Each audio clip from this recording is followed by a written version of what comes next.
नमस्कार, आप देख रहे हैं वीके न्यूज। मैं हूं सुनील राउत। देशभक्ति और राष्ट्रभक्ति का सीजन चल रहा है। इन दिनों गली गली आपको भारत माता की जय के नारे सुनाई मिल जाएंगे और विंग कमांडर अभिनंदन लोगों की प्रोफाइल पिक्चर में दिख जाएंगे। खासकर नेताओं की जुबान पर आजकल ये ज्यादा मिल रहा है।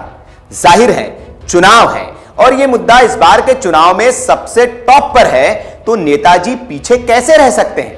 वैसे चीन ने अपनी चालाकी दिखाते हुए इस बार भी मसूद अजहर को वैश्विक आतंकी घोषित करने की राह में रोड़ा अटका ही दिया। जैसे ही यह खबर भारतीयों को पता चली, उनके अंदर की देशभक्ति एक बार फिर ज्वार बनकर फूट पड़ी।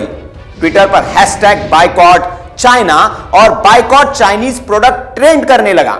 लोगों ने जैसे डोकलाम के वक्त कहा था, फिर दोहराया कि अब चीन के सामान को इस्तेमाल नहीं करेंगे। हालांकि यह बात दिगर है कि जिस फोन से वो चीन के विरोध में यह सब कुछ लिख रहे थे, वो चाइनीज ही था। खैर, होना भी चाहिए। चीन को सबक सिखाने के लिए यह होना ही चाहिए। लेकिन क्या सिर्फ जनता के बायकॉट से काम चल जाएगा, या सरकार को भी इसमें थोड़ी सी भागीदारी दिखानी चाहिए? इस सवाल का जवाब आप खोजिए। तब तक आपको लिए चलते हैं आईपीएल के मैदान में। आईपीएल के अगले सीजन में खिलाड़ी चौकों छक्कों की बरसात करेंगे और इसके साथ ही खिलाड़ियों पर पैसों की बरसात होगी। लेकिन चूंकि सीजन राष्ट्रभक्ति वाला चल रहा है, इसलिए अब आईपीएल पर भी बायकॉट का खतरा मंडरा रहा है। मामला क्या है, पहले यह समझ लीजिए। दरअसल हार्दिक पांड्या साहब वही वाले जिन्होंने करण जौहर के शो में सब कुछ साफ साफ बता दिया था कि वो क्या करते हैं, कब करते हैं और किसी से डरते भी नहीं है। तो उन्होंने ऐसा काम किया कि वो क्रिकेट फैंस के निशाने पर आ गए।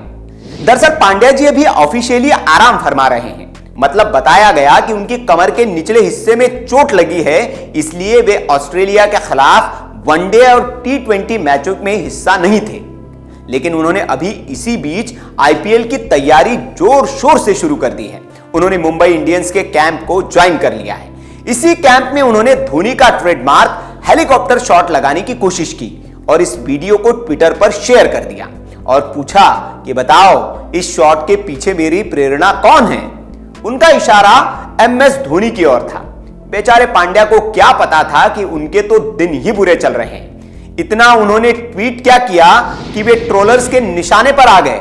किसी ने उन्हें लालची बताया तो किसी ने गद्दार। एक फैन ने तो लिखा कि आईपीएल का पैसा मिलते ही दर्द खत्म हो गया साहब का, देश के लिए खेलने का नाटक करते हैं। एक यूजर ने तो लिखा कि हम आईपीएल का ही बायकॉट करते हैं क्योंकि यह लालच फैला रहा है।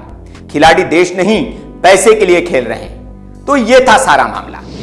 तो क्या आप भी इन भाई साहब के साथ हैं? तो आईपीएल ही क्यों, बीसीसीआई को ही क्यों ना बायकॉट किया जाए? इसका भी तो main sponsor Chinese company Oppo ही है। वैसे इस बारे में सोचिएगा जरूर। और हां, वीडियो अच्छा लगा हो तो इसे लाइक और शेयर भी कर दो। और ऐसे ही वीडियोस के लिए, ऐसी खबरों के लिए हमारे चैनल को भी सब्सक्राइब कर दीजिए। और हां, वो बेल का आइकन भी जरूर दबा दीजिए ताकि ऐसे ही वीडियोस जब डले तो उसका नोटिफिकेशन आपको सबसे पहले मिल जाए और आप इससे अपडेट हो। और ऐसी खबरों के लिए देखते रहिए वीके न्यूज। शुक्रिया।